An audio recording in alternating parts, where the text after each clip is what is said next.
হলো আমার ছেলের নাম বলো না। আমার ছেলের নাম শেখ নূর আলম,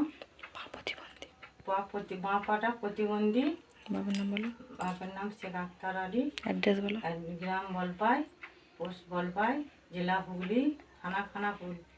ইংরেজি 5 তারিখে আমাকে ফোন করে বলে যে আমি ট্রেনে উঠেছি। 6 তারিখে রাত্রি 1টার সময় রাউরকেল্লা স্টেশনের পর থেকে ফোন বন্ধ, কোনো যোগাযোগ নাই। যদি আপনারা কোনো সন্ধান পেয়ে থাকেন এই নাম্বারে 95 64 44 28 14 ফোন করে জানাবেন। এই নাম্বারে যোগাযোগ করবেন।